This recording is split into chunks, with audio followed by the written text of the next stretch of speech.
स्वामी दयाल की दया, राधा स्वामी सहाय, राधा स्वामी। प्यारी साध संगत जियो, भाइयों बहनों माताओं, जितने भी आप सत्संग लाभ के लिए उपस्थित हुए हो, शांति से बैठ के सत्संग लाभ उठाएं। साल में एक बार रूपावास आश्रम में ये जर्नल सत्संग करने का समय मिलता है, लेकिन एक ही सत्संग में सारी कमी निकाल लेते हो। देख के बड़ी खुशी होती है। यहाँ पे जितनी संगत यहाँ आती है, इतनी तो दिनों-दिन भिवानी भी नहीं आती। और जब संगत इतनी तादाद में आती है तो सत्संग करने का भी मजा आता है, देखने में भी अच्छा लगता है और हर प्रकार से वो खुशी देने वाली बात है। सत्संग तो आपको बहुत मिलते हैं, क्योंकि हर इतवार को तो लगभग होता है। उसके अलावा जिन जिन अपने केंद्र बने हुए हैं सत्संग के लिए, उनमें भी हफ्ते में लगभग एक सत्संग हो ही जाता है। लेकिन मुख्य बात तो ये है कि लाइव सत्संग जब आमने सामने बैठ के सुनते हैं, वो आनंद उसमें नहीं आता। इसमें दोनों काम होते हैं, दर्शन के साथ साथ सत्संग और आशीर्वाद भी हमें सीधा मिलता है। जितनी भी वाणी महापुरुषों की सुनोगे, सब में गुरु की महिमा गाई है। और गुरु की महिमा गाने का कारण क्या है कि गुरु इस जीव के कल्याण के लिए ही दुनिया में आते हैं। इस काल और माया के देश में जीव आके भटक गया है, ये भूला हुआ है। इसने इस देश को अपना देश मान लिया है और इसमें रहते रहते वो इससे इतना प्यार हो गया है कि इसको छोड़ना ही नहीं चाहता है।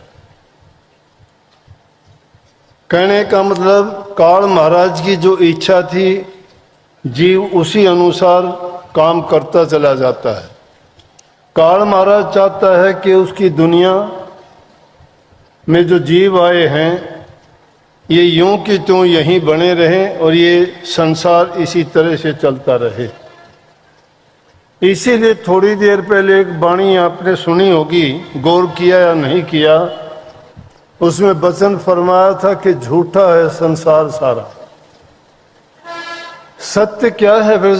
संसार झूठा है तो सत्य सिर्फ परमात्मा है, उनका नाम है। उसके सिवाय दुनियादारी की कोई भी चीज सत्य नहीं है। सत्य क्यों नहीं है? ये स्थायी नहीं, ये रुकने वाली ठहरने वाली नहीं है। जीव भी बेचारा अपने हालात के अनुसार अलग अलग योनियों में भटकता रहता है। इसके ऊपर एक कर्म की फांस ऐसी लगा दी गई है कि कर्म करने के लिए मजबूर है, आवश्यक है, कर्म करना ही पड़ता है। अब कर्म करते करते इंसान अच्छा करना चाहता है तो कभी कभी अच्छा करते करते बुरा भी हो जाता है।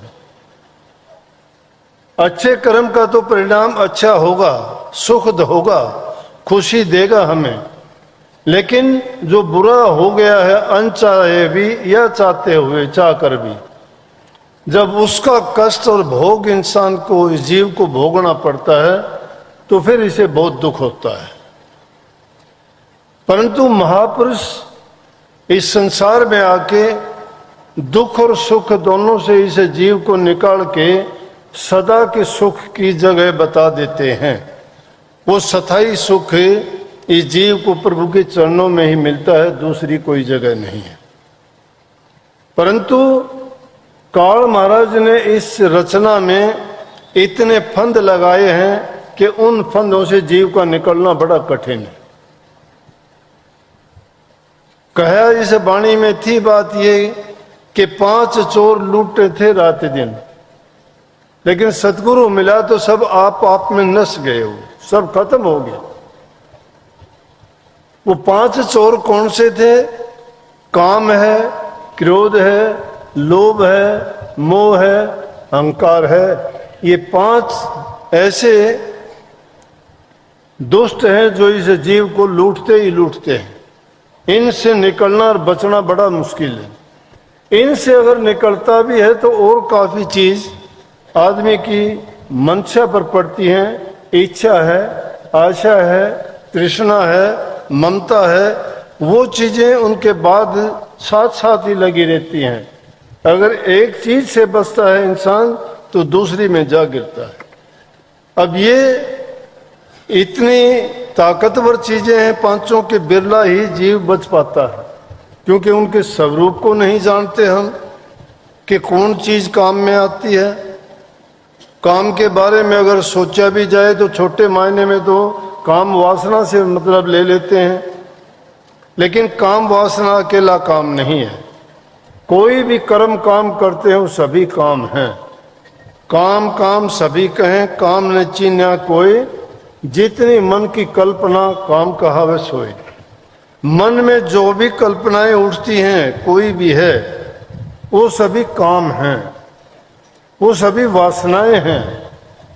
वो मन के अंदर जो भी पैदा होती हैं वो मन को विचलित करती हैं, और जो ये विचलित करने वाली चीज है वो वैसा कर्म भी इंसान से करवा लेती है। माध्यम इंद्रियों को ही बनाते हैं। 5 कर्मेंद्रियों को वो 5 दुष्ट माध्यम बना के वो कर्म तो उन्हीं से करवाएंगे। चाहे हाथों से करवाओ, चाहे दृष्टि से करवाओ, चाहे जबान से करवाओ, चाहे वो और दूसरे जो अंग हैं उनसे कराओ, लेकिन वो उनके द्वारा ही होते हैं। परंतु सतगुरु जब मिलता है तो उन 5 को काबू करने का रास्ता बताता है, और उन सब को काबू करने के लिए एक ही चीज है, नाम रूपी दवा, भक्ति। और भक्ति में होती है शक्ति। भक्ति में वो शक्ति होती है कि वो सब चीजों को काबू कर लेती है। जितनी भी चीजें, जितनी भी आपदाएं, जितनी भी चीज या जो दुनियादारी की वासनाएं हैं जो इस जीव को घेरती हैं, वो सब की सब नाम के द्वारा, वो नाम ऐसी ज्योति है कि जिस हृदय में जग जाती है उसको कोई ज्ञान कहता है कि हमारे हृदय के अंदर ऐसा उजियारा हो जाता है कि जिसके कारण अंधेरा चला जाता है। जब सतगुरु मिलता है तो ज्ञान रूपी दीपक जलाने से हृदय का अंधकार दूर हो जाता है। अंधकार दूर होने का मतलब है कि हमारे सामने सच्चाई आ जाती है। हमें पता लगता है कि इस दुनिया की जो चीजें हैं वो कोई साथ निभाने वाली नहीं, कोई सुख देने वाली नहीं, कोई साथ हमें किसी दुख दर्द में हमारा बटाने वाली नहीं। जो भी जीव कर्म करता है वो उसी के निमित्त उसी को भोगना होता है। तो सतगुरु जब मिल जाता है तो इस जीव का कर्म का नमेड़ा कर देता है।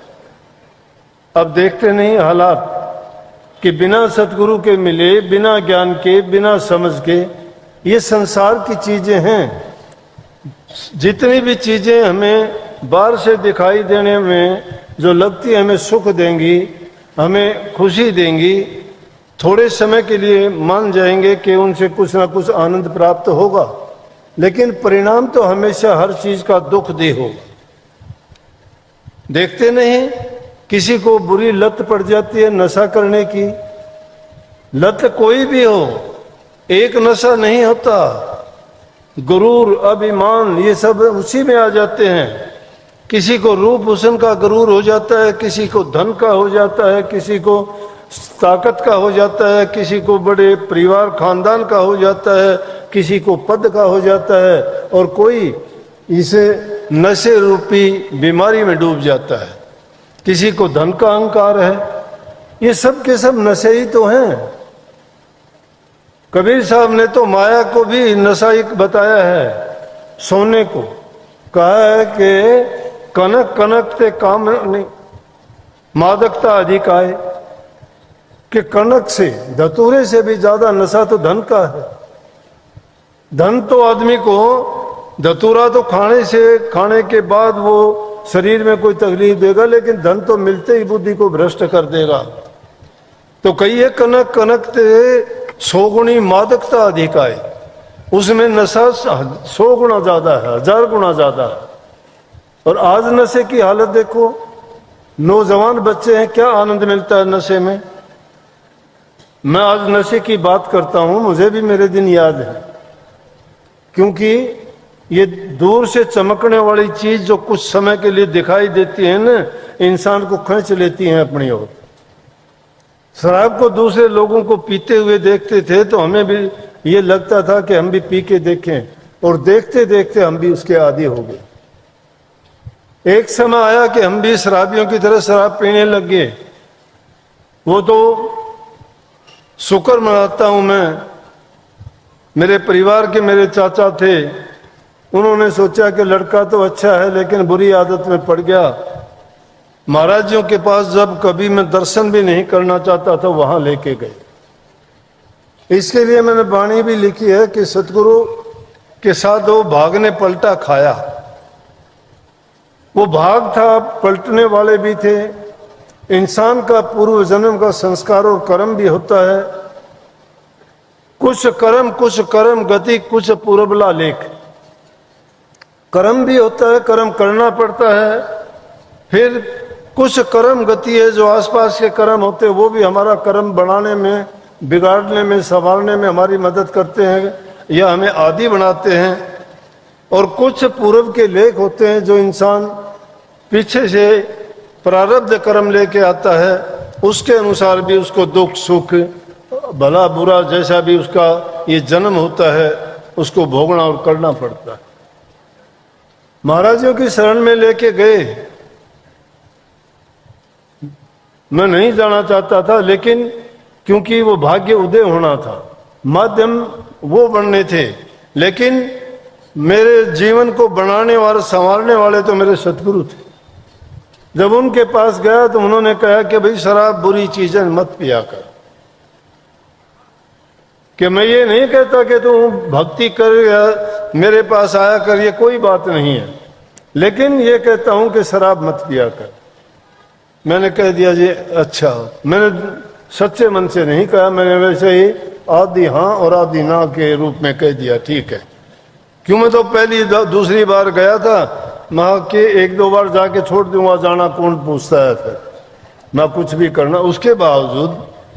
लेकिन फिर संतों का सानिध्य और संतों की दृष्टि ऐसी होती है, जिस जीव को सुधारना चाहें तो एक पल में वो कीड़ी से हस्ती बना सकते हैं, कौवे का हंस बना सकते हैं, कुर्डी से महल बना सकते हैं, भिखारी को गद्दी दिला सकते हैं, आसमान से उड़ते हुए को वो एक क्षण में जमीन पर ला सकते हैं।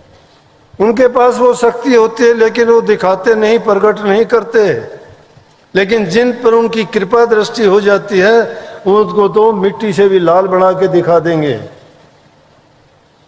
विश्वास किसको होगा? काम विश्वास का होगा। जिसका विश्वास और यकीन नहीं है वो क्या कर लेगा? कितना भी सत्संग में जाओ, कितना भी बड़ा संत हो, उसके रात दिन तुम सेवा करते रहो, लेकिन मन में तुम्हारी श्रद्धा और विश्वास नहीं है तो सब खाक भरती है, कुछ नहीं। जो कुछ तुम्हें मिलेगा तुम्हारे विश्वास से और श्रद्धा से मिलेगा।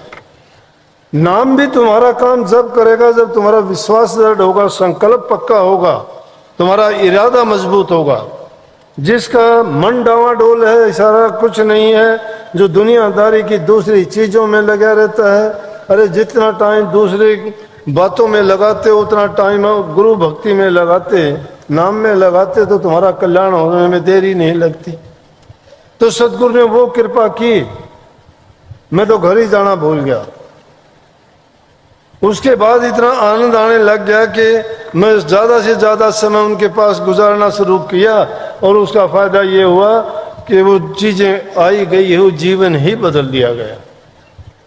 वो जीवन था, वो मेरा अपना जीवन था, वो मेरी मन मर्जी का जीवन था, वो मनमुखी जीवन था। दो प्रकार के जीव होते हैं गुरु के पास जाने वाले भी, एक मनमुखी हो जाता है, एक गुरुमुख होता है। गुरुमुख गुरु को ही देखता है, गुरु के वचन को ही देखता है, गुरु के कर्म को नहीं देखता। वो नहीं सोचता गुरु क्या करता है, उसके लिए गुरु गुरु है। अगर किसी की माँ है और उसका बच्चा अपनी माँ पर कोई बुरा शक करता है, बहुत गलत है, उसकी तो माँ है। अपनी माँ में दोष देखेगा क्या वो? इसी प्रकार से गुरुमुख कभी अपने गुरु में दोष नहीं देखता। मनमुख वो होता है जो उसका गुरु पीर कोई नहीं होता, उसका स्वार्थ, उसका मतलब ही सब कुछ होता है।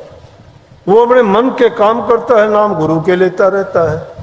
श्रद्धा उसकी लेश मात्र भी नहीं होती, नाम गुरु का लेता रहता है। जाहिर में देखने में लगता है कि गुरुमुख है, लेकिन मन को टटोल के देखोगे तो मनमुख है वो। इसलिए मनमुखता जिसकी छूट जाती है और गुरुमुखता जो धारण कर लेता है, वो गुरु को ही सर्वोपरि मानता है और उसका विश्वास इतना दृढ़ होता है, गुरु ही उसके लिए सब कुछ हो जाता है। इसीलिए ये कहावत बनी। उन लोगों ने ये मंत्र छाप के रख दिए, लेकिन हम तो उनको याद करके उनका गीत बना लिया, उस पर चलना सीखा नहीं कि गुरु ही ब्रह्मा, गुरु ही विष्णु, गुरु देव महेश्वर, गुरु साक्षात पार ब्रह्म तस्मै श्री गुरुवे नमः। बहुतों को याद होगा ये दोहा, ये मंत्र बहुतों को याद होगा, लेकिन कितने अपनाते हैं इसको? कितने गुरु को ब्रह्मा मानते हैं, कितने गुरु को विष्णु मानते हैं, कितने गुरु को पार ब्रह्म परमेश्वर मानते हैं? कुछ नहीं। अब गुरु को सब कुछ मान लिया तो तुम्हें किस बात का कष्ट रहेगा, किस बात का भ्रम रहेगा, किस बात का तुम्हें मुगालता है? किस संदेह में जीते हो? फिर सर्वस्व गुरु को सौंप दिया, फिर परवाह किस बात की है? गुरु के होके रहो, गुरु अपने आप संभाल करेगा।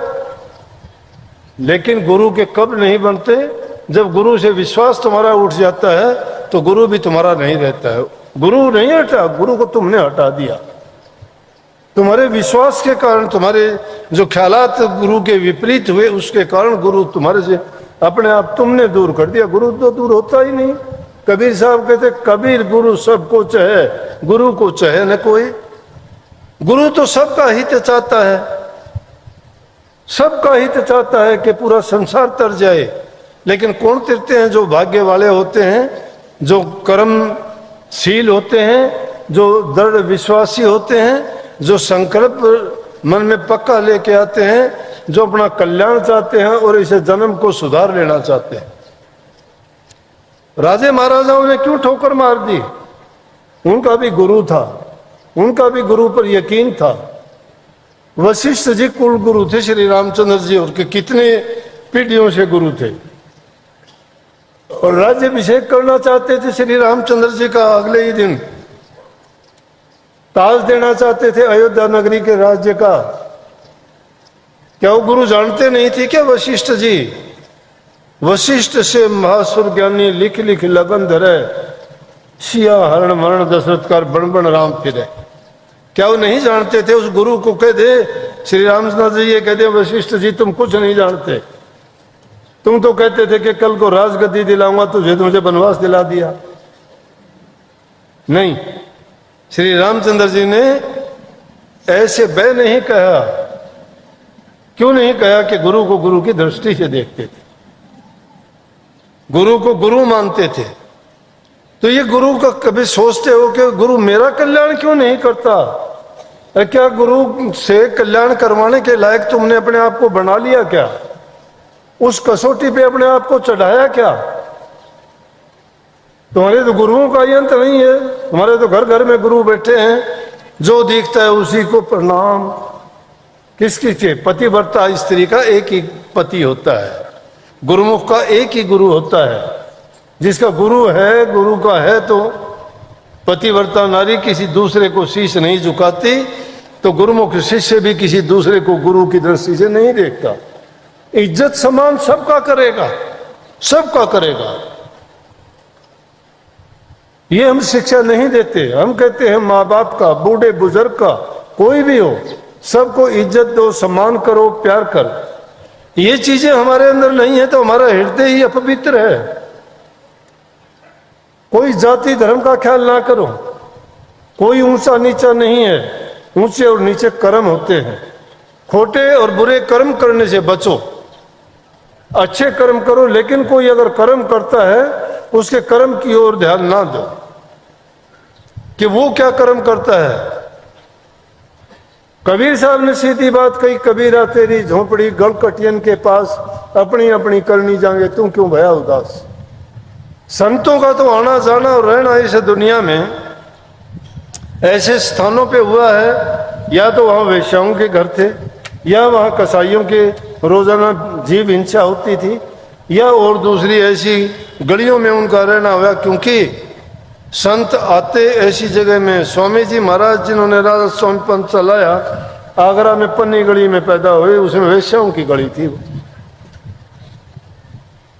उस जमाने वो रहती थी। अब कोई कह दे कि संत हो के ऐसी गलियों में, आज का जमाना हो तो कह देंगे क्या संत है, गली कहाँ रहता है। लेकिन उससे पहले तो कबीर साहब जो हुए, कबीर साहब के आसे पासे सब जो कसाई लोग रहते थे, जीव हिंसा करते थे। कबीर साहब से सवाल भी कर दिया लोगों ने कि कबीर साहब आप कहाँ रहते हो, ये लोग दुष्ट लोग हैं, रोजाना जीव हिंसा करते हैं, आप सत्संग करते हो, आप इतना ज्ञान देते हो, आप लोगों को समझाते हो कि पाप ना करो, जीव हिंसा ना करो, किसी को दुख ना दो, लेकिन यहाँ तो आपके आसपास चारों तरफ ऐसा होता है। कबीर साहब कहने लगे कि कबीरा तेरी झोपड़ी गलकटियन के पास, अपनी अपनी करनी जाएंगे तुम क्यों भया उदास। बोले अरे बावले, तुम अपना कर्म सुधारो ना, दूसरे के कर्म क्यों देखते हो। संतों की क्या शिक्षा है। संत कहते हैं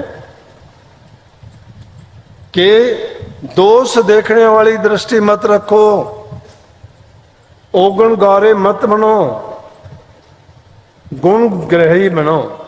जहां कहीं अच्छे गुण देखते हो उसको ग्रहण कर लो। वो गुण बुराई में भी एक ना एक आपको अच्छा गुण मिल जाएगा। अगर आपने वो गुण देखने किसी के शुरू कर दिए ना, आपकी तड़फ और भूख यही हो जाएगी। आप यही तलाश करने में लग जाओगे, इसमें और क्या बुराई है, और क्या बुराई है, और क्या बुराई है। बुराई खोजते खोजते वो हो जाओगे, बुरा जो देखकर मैं चला। बुरा जो ढूंढने के लिए चलते हो तो ऐसी हालत हो जाएगी। कबीर साहब दूसरे कहते हैं कि लाली देखकर मैं गई तो मैं भी होगी लाल, जी देखूं लाली मेरे लाल की, जी देखूं चित लाल, कि मैं लाली देखने गई थी तो मैं भी लाल होगी। अरे बुराई देखते देखते तुम बुरे बन जाओगे। सत्संगों में आते आते, सत्संग सुनते सुनते, भक्ति करते करते तुम भी अपना कल्याण और उद्धार हो जाएगा। इसलिए सत्संग करने के लिए कही गई है, सत्संग करो, गुरु का सानिध्य करो। गुरु को कौन जानता और कौन मानता है? जो गुरु की आज्ञा में चलता है, और गुरु का हुक्म जो मानता है उसको हम गुरु भक्ति कहते हैं। संतों ने सब ने कहा है कि गुरु भक्ति को दृढ़ के करो, पीछे और उपाय जो तुम सोचते हो ना कहते हो। कोई लोग कह देते हैं, झूठी साची बातें बहुत बनाते हैं, इतनी झूठ बोलते हैं, मैं कहता हूं कि परमात्मा उनका लेखा ले। उन इतनी झूठ बोलते हुए आगा पीछा नहीं देखते कि क्या झूठ बोलते हो। कोई कहता है मुझे शब्द सुनता है, कोई कहता है मुझे प्रकाश दिखाई देता है, और थोड़ी देर के बाद में देखोगे कोई कहता है मेरा पति दुख देता है, कोई कहता है मेरा पति शराब पीता है, कोई कहता है घर छोड़ के चला गया, कोई कहता है कि मुझे घर से निकाल दिया, कोई कहता है ऐसी ऐसी बातें कहते हैं, और फिर नाम ध्यान का, अभ्यास का और भक्ति का लेते हैं। अरे दोनों चीज एक जगह नहीं रुकती कभी भी। सूर्य और रात्रि एक जगह इकट्ठे हुए हैं क्या? अरे मन के अंदर चैन नहीं है, घर में शांति नहीं है, इस घर में शांति नहीं है, इसमें बहुत भारी झगड़ा है, मन में उथल पुथल मची रहती है। किस बात का ध्यान करोगे आप? ध्यान आपका जब लगेगा आप हर प्रकार से दूसरी बातों से अपने बच जाओगे या अपने हृदय से उन विचार और ख्यालात से खाली कर लोगे। जब तक अंदर में वो व्याप्त हैं, जब तक वो बातें हृदय में रखी हुई हैं, मैं कहता हूं भक्ति नहीं, उन बातों की भक्ति करोगे। वो बात आगे आएंगी, चाहे लाख कोशिश कर लेना, टालने की कोशिश करोगे बार बार याद आएगी। इसलिए जो दृढ़ संकल्प लेके अपने जो बुराइयां हैं उनको छोड़ता है, अब हम तो शायद कोशिश कर लेंगे लेकिन दूसरे के लिए प्रयास कभी नहीं करते। अगर घर में 10 सदस्य हैं, 8 हैं, 5 हैं, एक आदमी भी उनमें अगर कोई बुराई करता है, कोई शराब पीता है, कोई नशा करता है, वो सबकी शांति को भंग कर देगा। और एक ना एक ऐसा हो जाता है, ये भी एक छूत का रोग है, ये देखते देखते फैलता है। और देखते देखते कैसे, ये वैसे तो सुख देने वाला लगता है शुरू में, और जब आदत पड़ जाती है तो इंसान फिर तिल मिलाता है। चाहे उसको फिर तुम कुछ भी कर लो, चाहे उसका सब कुछ तबाह हो जाओ, लेकिन वो उस आदत को नहीं छोड़ सकता। ये पहले बीमारी कहां से आई पता नहीं, कुछ दिन पहले सुनते थे पंजाब में थी, अब ये पंजाब से लगता अपना इलाका है। मुझे तो नहीं पता इतना कि यहाँ कैसा होगा, लेकिन मैं तो ये कहूँगा कि नौजवान बच्चों को ख्याल रखो, ध्यान रखो कि वो कभी किसी ऐसे आदमी के पास तो नहीं बैठते उठते, उनकी संगति तो वो ऐसी बुरी नहीं है जो नशा बेचता हो, नशा करता हो, नशा करवाने की ट्रेनिंग देता हो, क्योंकि लोगों ने इसको व्यापार बना रखा है। कुछ लोग तो उसको बेचते हैं और जिनको आदत डाल देते हैं वो मौत के सौदागर बन जाते हैं।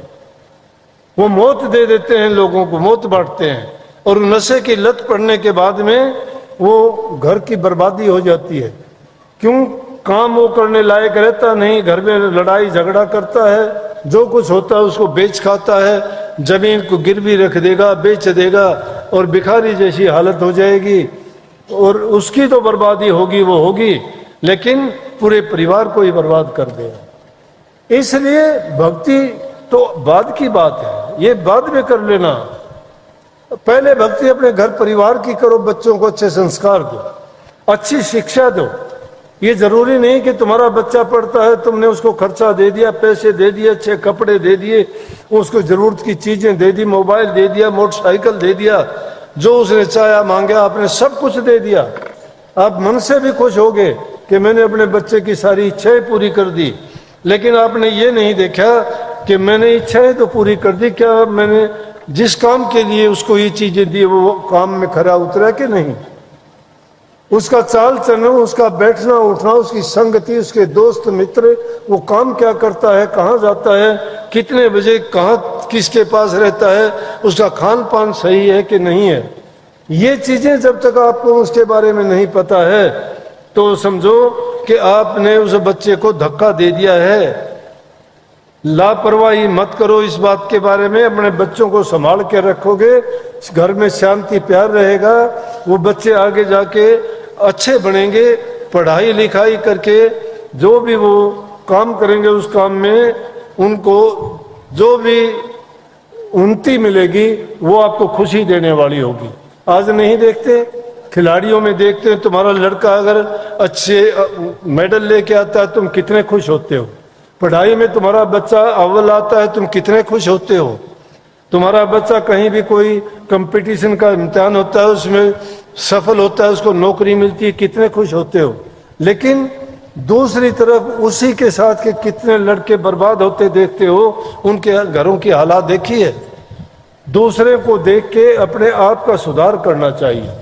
जब तुम्हारे घर में हर प्रकार से सुख होगा, शांति होगा, 2 रोटी खाने के लिए होंगी, तुम्हारा शांत चित्त होगा, मन में खुशी होगी, तुम ध्यान में बैठने की भी जरूरत नहीं, जहां कहीं बैठे हो वहीं समाधि नहीं लग जाए तो मुझे बताना, क्योंकि तुम निश्चिंत रहोगे। जो निश्चिंत हो जाता है, निर्भीक हो जाता है और उसको कोई किसी प्रकार की चिंता नहीं है, तो वो आदमी शांत चित्त होगा, उसके हृदय से सारी की सारी जो व्याधियां हैं, बीमारियां हैं हृदय की वो बाहर होगी, बुरी आदतें वो सब निकल गई, उसके मन में अमन, चैन और शांति है। और नाम वहीं ठहरता है जहां पवित्र हृदय है। हृदय को शुद्ध और पवित्र करो। अगर है शौक मिलने का तो हरदम लो लगाता जा। अगर तुम मिलना चाहते हो प्रभु से, भक्ति करना चाहते हो, तो हरदम लो लगाओ, नाम में ध्यान लगाओ, नाम का सुमन करो, चिंतन करो, मनन करो, सोचा करो, अपने जीवन के बारे में भी सोचा करो। कितनी उम्र हमारी बीत चुकी है, क्या हमने कर लिया है, दुनिया में क्यों हम आए थे? क्या ये सोना, खाना, पीना, संतान पैदा करके चंद दिन दुनिया में चले जाना, क्या यही था कुछ? क्यों आए थे? सोचने वाली बात यह है कि जो काम करना चाहिए था वो करें। हमारा काम था प्रभु की भक्ति करके वापिस उस घर में चले जाएं जहां के जिक्र संतों महात्माओं ने किया है कि वहां बिन दीपक के प्रकाश रहता है, वहां हरदम खुशियां ही खुशियां होती हैं, जहां किसी प्रकार की वहां दुख तकलीफ परेशानियां नहीं है, वहां कोई छोटा बड़ा नहीं है, वहां कोई किसी प्रकार का रंग भेद नहीं है, वहां सब समान है। जहां सब समान होंगे वहां कोई किसी प्रकार का दुख और परेशानी नहीं होगी। इसलिए गुरु की महिमा गाई है। गुरु हमें वो भेद समझाता है, बताता है कि गुरु इन जीवों का कल्याण करने का ठेका लेके आता है दुनिया में और उसको हर प्रकार से सुधारने का प्रयास करता है, समझा के, बड़े प्यार से, उसकी बुरी आदतें छुटा के, और उसको नाम रूपी टिकट देके संसार रूपी भव सागर से पार कराते हैं। परंतु हम अपनी तरफ से अगर कमी कर देते हैं फिर पार कैसे उतरेंगे? जिन्होंने गुरु का कहना मान लिया तो बड़े बड़े ठग, डाकू, चोर भी इस दुनिया से पार हो गए। सदन कसाई जैसे पार हो गए जो रोजाना मांस काटता था, कितना काटता था अंदाजा ही नहीं था। और वो सदन कसाई गुरु की शरण में जाके ऐसा हुआ कि दुनिया उसके पैर पकड़ने लगी, वो लोगों को ज्ञान देने लग गया, क्योंकि शुद्ध हृदय था। हृदय शुद्ध था, वो कर्म था, कर्म करना पड़ता था उसको, खानदानी पेशा था, लेकिन वो मन से कभी नहीं चाहता था। संतों की दृष्टि पड़ी, किसी महापुरुष ने देख लिया कि कसाई है और वो भी मांस बेचता है और दूसरे पलड़े में शालिग्राम को रख के, अरे वाह वाह, कितनी बुरी बात है, शालिग्राम के बदले में मांस तोलता है। उसको नहीं पता शालिग्राम है क्या। शालिग्राम की तो पूजा करनी चाहिए, लेकिन वो बेचारा जब नहीं जानता था, अनजान था, अज्ञान था, ना समझी थी उसकी, उस अज्ञान बस ऐसा करता था। लेकिन सदगुरु की कृपा हुई, उसको ज्ञान मिला। और ज्ञान भी कैसा मिला? जिसकी नीयत सच्ची होती है प्रभु उसको अपने आप अपने रास्ते पे ले आता है। वो उससे महात्मा कहने लगा, ये तो मुझे दे दे तू, और बहुत पत्थर है उनसे एक तोल ले। कहने लगे ये तो शालिग्राम भगवान है, इसकी तो पूजा करनी चाहिए, मूर्ख, तू मांस तोलता है इसके बदले में। बोला कि ले जाओ, मुझे तो पता नहीं है। लेके चले गए। महात्मा ने उसको बड़ा नहलाया धुलाया, उनको धूप बत्ती की, मंदिर में रखा, पूजा पाठ की, बड़ा खुश हुआ। लेकिन रात को सपना आया कि महात्मा जी आपने क्या किया? एक भक्त का दिल दुखा दिया। बोला भगत कौन?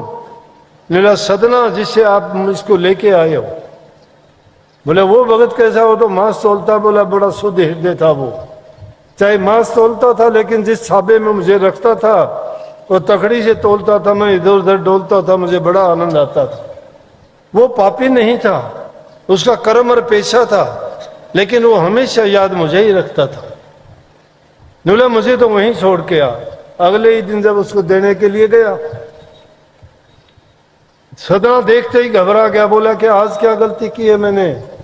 वो तो गलती थी, कोई और सजा देनी है क्या मुझे? बोले अरे सजा नहीं बाबा, ये रख तेरा, ये तो तेरे ही पास खुश रहना चाहता है, मेरे पास रहा ही। सदने ने रोना शुरू कर दिया कि मैं ऐसा दुष्ट आदमी, मैं नीच कर्म करने वाला, रोजाना कितना मांस तोलता हूँ, कितना जीव हिंसा होती है, मारता तो नहीं था, किसी से लाके तोलता ही था, बेचता था कि मुझे ये खानदानी पेशा करना पड़ता था, बड़ा मेरे से गलत हो गया, आइंदा के लिए प्रण कर लिया मैं ऐसा नहीं करूं। अगर ये बात है तो मैं ऐसा नहीं करूंगा। हृदय शुद्ध था, परमात्मा ने खुद रास्ता बना दिया उसके लिए। तो शुद्ध हृदय जब इंसान का हो जाता है, प्रभु शुद्ध हृदय में ही वास करता है। उनको खोजने की अगर कोशिश करोगे तो वो जहां भी पवित्र हृदय है, इसीलिए भक्तों को, संतों को, जो भी इस मार्ग पे चलता है उसको आप क्यों बड़ा मानते हो? कहते हैं कि साधु का भेष है, कि प्रभु भगत है, इनसे आशीर्वाद ले लो, इनके दर्शन कर लो, इनके चरण छू लो, ये जो भी आशीर्वाद देंगे तो हमारा काम सफल हो जाएगा। कहाँ वो सफलता कहाँ से लाते हैं? उस नाम से लाते हैं। शुद्ध हृदय से निकले हुए वचन कभी झूठे नहीं होते। इसलिए गुरु की महिमा गाई है। सतगुरु मिले मारे सारे पाप कर्म थे वो बिसर गए, छूट गए, और अंतर के पट खुल गए। अंतर के पट खुलने का मतलब हमें ज्ञान हो गया, हमें ये समझ आ गई, जितने भ्रम के पर्दे पड़े हुए थे वो सब हट गए। ये दुनिया के सभी भ्रम के पर्दे पड़े हुए, जो चीज है उनमें हमें संतोष नहीं है। उनसे सोचते हैं कि ये जोड़ लें, ये कर लें, वो कर लें, संतान के लिए कर दूं, महल मकान कोठियां बना दूं, जमीन खरीद दूं। कितने दिन उस जमीन पे तुम रहोगे? कितने दिन कोठियों में तुम वास करोगे? कितने दिन कार बंगले तुम्हारे रहेंगे? एक दिन सबको छोड़ के जाना है। जब तक ये नहीं मिलते हैं तब तक ये तुम्हारी वासना है, लेकिन फिर भी तृष्णा नहीं भरती इंसान की। मैं कहता हूं जो प्राप्त है वो पर्याप्त है, जो तुम्हारे पास है वो पर्याप्त है, बहुत से बहुत ज्यादा से ज्यादा है, प्राप्त है। वो जो तुम्हारे पास है उससे ज्यादा अगर तुम पाने की कोशिश करते हो, जोड़ने की कोशिश करते हो, तो बंदा जोड़े पली पली राम उड़ाए कुप्पा, उसके हाथ में कतरनी है। बंदा जाने धन करूं, धन करके करूं गुमान, साईं हाथ कतरनी रखेगा उन्मान। वो तुम्हारा उन्मान है, जितनी तुम्हारी कैपेसिटी है उतना ही आपको देगा, चाहे लाख कोशिश कर लो, उससे ज्यादा नहीं देगा। किस तरह से कि एक दिन एक किसान बैठा हुआ था खेत में काम करने गए। किसानों का काम होता है खेती करने का। क्या देखते हैं तो वहां एक आदमी बैठा है, बड़ा तेज है, चेहरे पे बड़ा सुंदर सा नजर आया। खेतों में देख के जमींदार करने लगा, भाई कौन है तू? बोला भाई मैं देवता हूँ अनाज का। बोला यहाँ क्या करता है? बोला सबका, किसानों का लिख के ले जाता हूँ किसको कितना अनाज देना है। बोले अच्छा।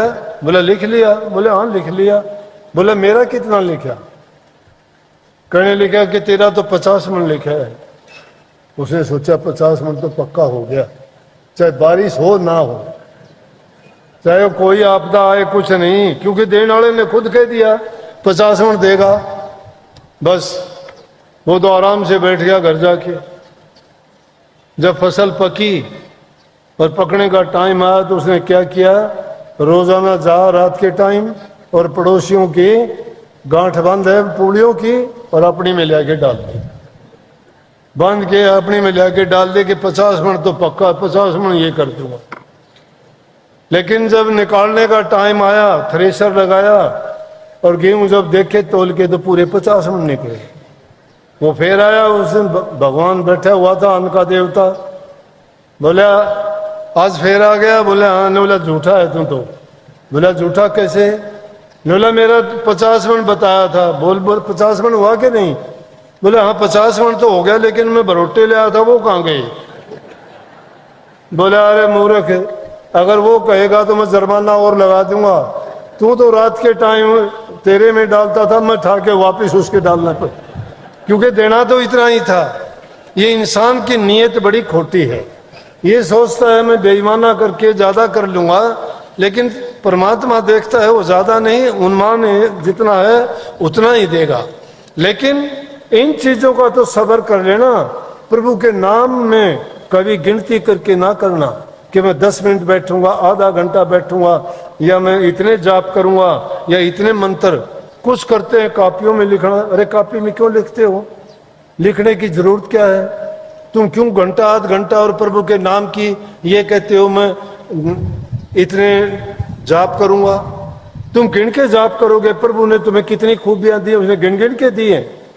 जब वो अनगिनत खूबियां आपको देता है तो उसको गिन के नाम क्यों लो? उसको तो भूलना ही नहीं चाहिए, उसको तो सांस सांस में नाम सुमरना चाहिए। कबीर साहब कहते हैं सांस सांस में नाम सुमर, बिरथा सांस ना खोए, क्या जाने इस सांस का आवरण होना होए। कितनी आजकल घटनाएं देखते हैं, नौजवान बच्चे कोई 30 का, कोई 50 से नीचे नीचे, 40 के 45 के, कहते हैं बात करते करते, खाना खाते खाते, हंसते खेलते 2 मिनट में प्राण त्याग देते हैं, पता ही नहीं लगता।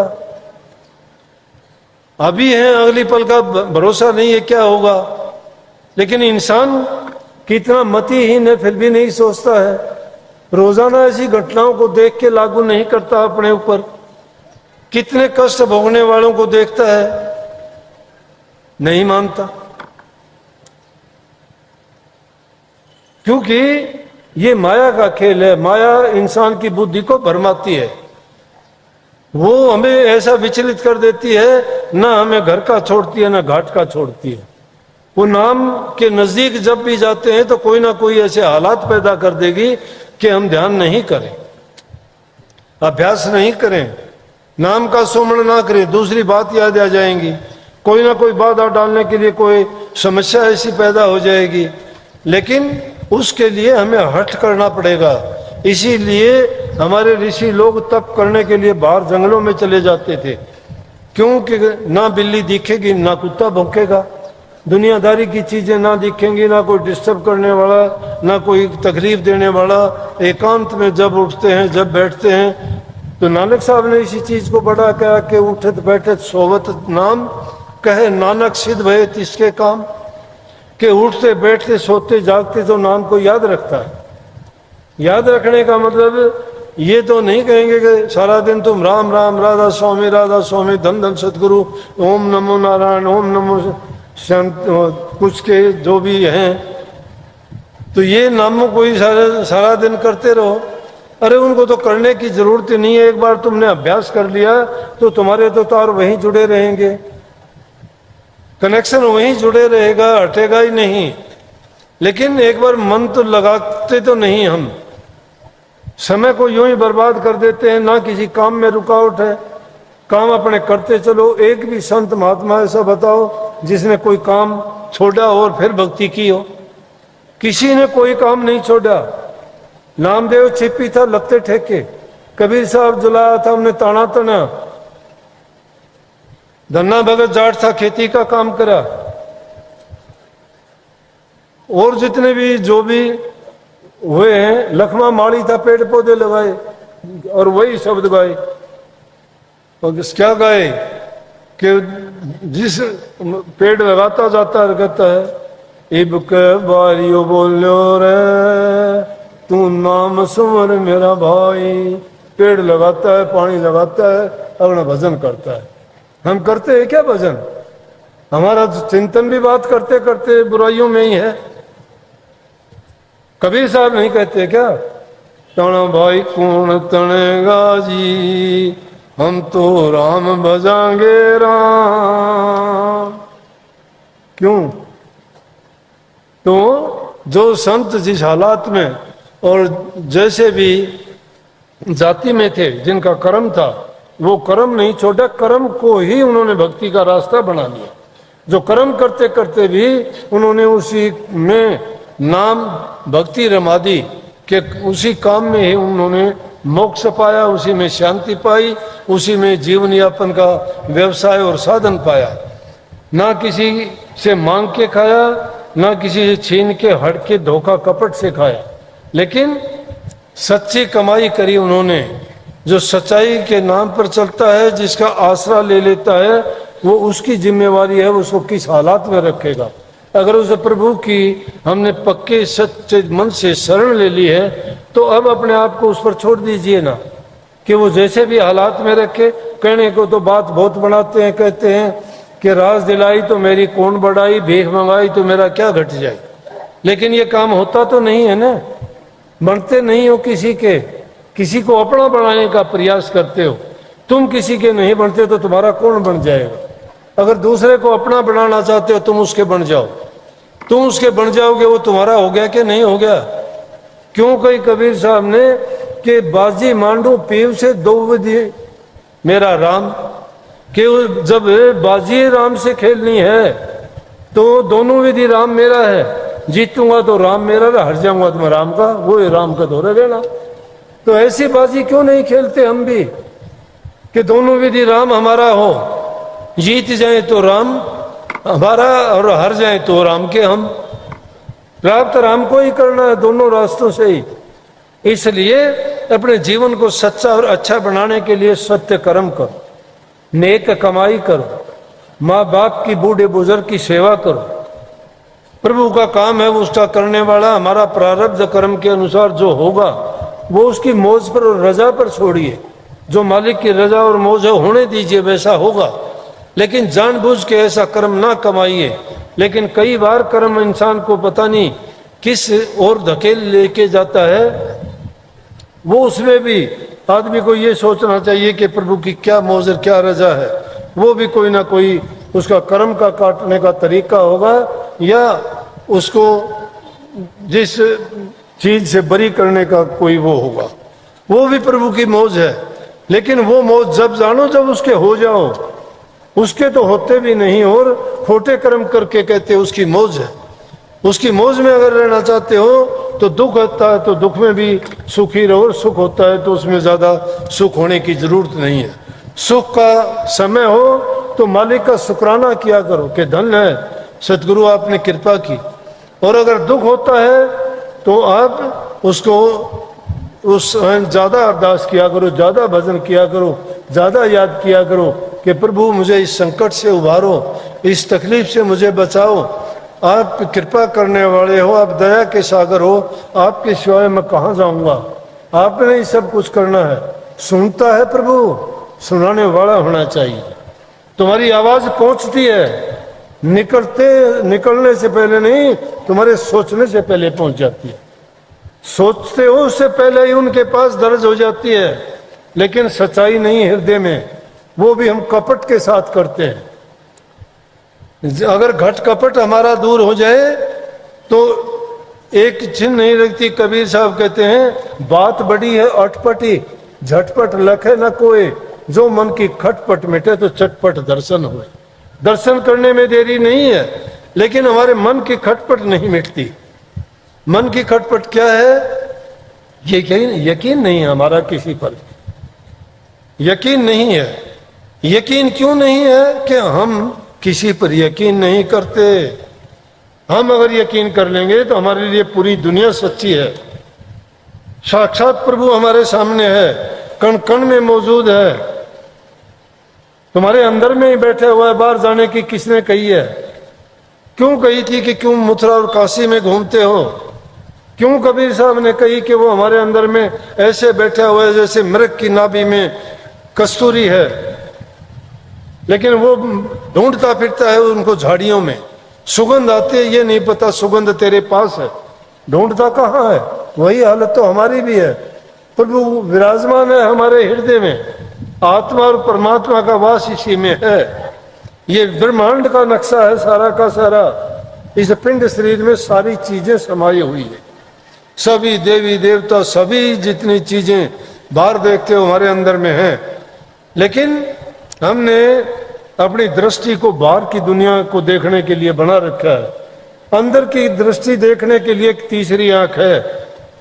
तीसरी आंख जिसको थर्ड आई कहते हैं, ज्ञान चक्षु कहते हैं, विवेक की आंख कहते हैं, वो अंदर में मोड़नी होती है।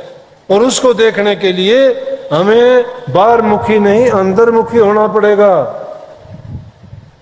हम अंदर की चीजों को बाहर नहीं ला सकते, लेकिन जो बाहर की चीजें हैं उनको देख के अंदर में उनकी खोज कर सकते हैं।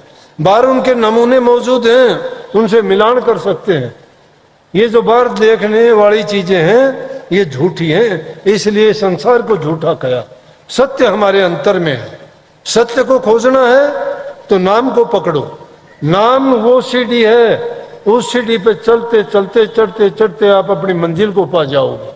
हमारी मंजिल और हमारा ठिकाना कहाँ है? जहाँ हम आदिकाल में वास करते थे, वो पूर्वला देश है, जहाँ से ये हमारी रूह आई थी। लेकिन उस शांति भरे सुख भरे दुनिया को छोड़ के यहाँ अपनी मर्जी से तो नहीं आई, मर्जी से नहीं आई, लेकिन आगे यहाँ से जाने के लिए प्रयास करना पड़ेगा।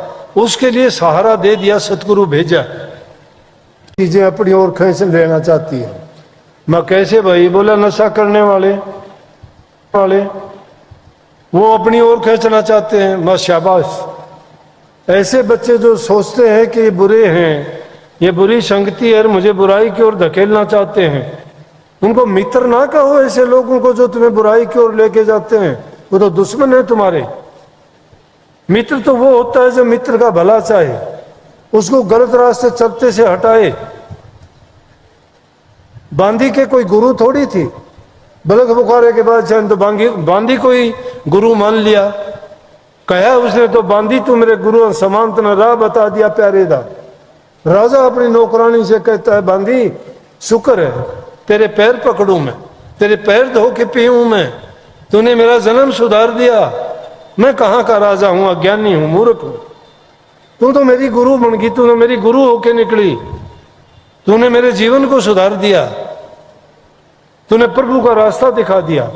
अगर तू नहीं मिलती तो मैं तो ये दुनियादारी की खाक ऐसे ही छानता रहता, लुटता रहता, फिर 84 में जाता, फिर ऊंची नीची योनियों के भोगों में पड़ता और बार बार अपने कर्म करीने के अनुसार इस दुनिया के दुख सुख भोगता।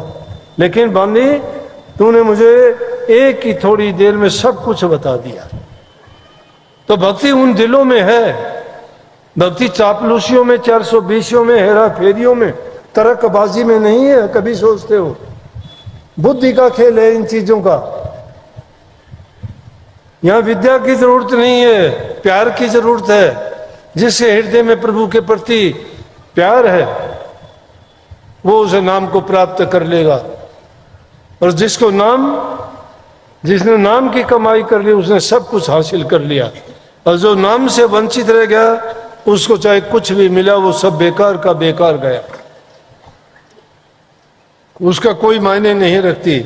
इसलिए हमें अपने हृदय में अच्छे विचार रखने चाहिए। घरों में प्यार प्रेम शांति रखोगे ना, सब कुछ वही है। बड़ी कृपा है मालिक की। मैं आपको ऐसे परिवार गिना सकता हूं कि उनके घरों में रोजाना पूरा परिवार बैठ के शाम के टाइम 1 घंटा सत्संग करके सोते हैं।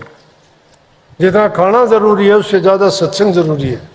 उसमें आरती विनती प्रार्थना करते हैं, सत्संग सुनना वो सत्संग सुनते हैं। वो आदमी और भजन और भक्ति होगी क्या? शुद्ध विचारों का सुनना, अच्छी संगति में बैठना, अच्छे लोगों से तर्क वितर्क करना, नाम प्रभु भक्ति की चर्चा करना ही तो भक्ति है। उन लोगों का ध्यान तो वहीं लग जाएगा। लेकिन जो निंदा करते हैं, चुगली करते हैं, बुराइयों का ढेर अपने हृदय में भर रखा है, वो चाहे एकांत में बैठ लो, संगत में बैठ लो, कितने नाम जप लो, कुछ नहीं है। हृदय में दया होनी चाहिए, प्रेम होना चाहिए। बूढ़े बुजुर्ग की इज्जत कदर किया करो, सेवा किया करो, माँ बाप की, सास ससुर की। जरूरतमंद कोई भी जीव, दुखी जीव कोई भी मिल जाए, जाति पाति नहीं देखना, उसकी पीड़ा को देख के उसकी मदद और सहायता करोगे, प्रभु तुम्हें उसका इनाम देगा। तुम्हारा किसी का भला करके ही तुम्हें सबसे बड़ा इनाम उसी टाइम मिल जाएगा। तुम्हारा मन ही गवाही दे देगा। नेक काम करके तुम्हें जो खुशी मिलेगी वो तुम्हें और किसी चीज में नहीं मिलेगी। इसलिए ऐसे जो भी तुम्हें अपने जीवन में कहीं भी ऐसे अवसर मिलते हैं, चाहे वो जीव कोई भी हो, उसकी सबकी अगर सहायता करोगे, दुखी जीव आपको दुआ देगा। उसको जब शांति मिलेगी वो दुआ देगा। वो दुआ तुम्हारे लिए एक कवच का काम करेगी। 100 बुराइयों को ढक लेगी, वो 100 बुराइयों से बचा देगी, पाप कर्मों को धो डालेगी। इसलिए घरों में माँ बाप को दुख मत दिया करो, बूढ़े बुजुर्ग की इज्जत कदर करो, उनसे मीठा बोलो, उनके साथ अच्छा बर्ताव करो, टाइम पे खाना देना। और अच्छा बोलने में कुछ लगता नहीं है, बुरा बोलने में तो तुम्हें भी जला देगा, अगले को भी जला देगा। मीठा बोलोगे उसको भी शांत कर देगा, तुम्हें भी खुशी देगा। शब्द उतने ही बोलने हैं, तुम्हारी एनर्जी भी उतनी ही खर्च होनी है। फिर बुरा बोल के क्यों किसी को कष्ट देते हो और क्यों खुद जलते हो? अच्छा बोलो, मीठा बोलो, अच्छा बर्ताव व्यवहार करो, हंस के रहो, सबको अपना बनाओ, प्यार करो। प्यार करने में तुम्हारा जाता नहीं है, प्यार करना ही भक्ति है, सच्ची भक्ति यही है। अगर तुम्हारा प्रभु से प्यार नहीं है तो भक्ति कहाँ हुई? प्रभु से जब प्यार है, प्यार की तुम्हें आदत ही नहीं है तो प्रभु से प्यार कहां से कर लोगे? पहले अपने साथ वालों से प्यार करना सीखो, घर परिवार में सीखो, फिर समाज में सीखो, फिर देश में सीखो, फिर प्रभु की ओर बढ़ोगे। सीधे प्रभु की ओर छलांग नहीं लगा सकता कोई भी। किसी ने सीधा बीए का इम्तिहान नहीं दिया, पहले में कायदा पढ़ना ही पड़ता है। पहले कायदा पढ़ो, उसके बाद सारे ग्रंथ पढ़ लेना। सभी ग्रंथ 52 अक्षर में ही आएंगे। जिनको 52 अक्षर नहीं आते, ग्रंथ उनके लिए कुछ नहीं है। जिन्होंने 52 अक्षर सीख लिए, किसी ग्रंथ को पढ़ा लेना पढ़ लेगा। मालिक आप सब पर कृपा करे, सबको सद्बुद्धि दे, भक्ति में आपका मन लगाए। गुरु से सच्ची प्रीति करोगे, प्यार करोगे, यकीन और भरोसा रखोगे, गुरु तुम्हारे से ज्यादा प्यार करेगा, ज्यादा भरोसा करेगा और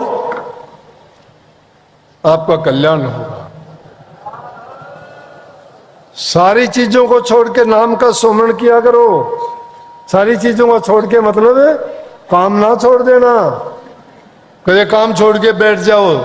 सारे काम करके, सारे काम करते हुए और दूसरे काम बुराई के, निंदा के, चुगली के, ये छोड़ के प्रभु के नाम का चिंतन किया करो, सुमरण किया करो, चर्चा किया करो, उनका गुणगान किया करो, प्रभु का शुक्रिया करा करो कि मालिक तेरा बहुत बहुत शुक्रिया, इंसान का चोला दिया, गुरु मिला, सत्संग मिला, नाम मिला, धन्य हो गया, जीवन सफल हो गया हमारा।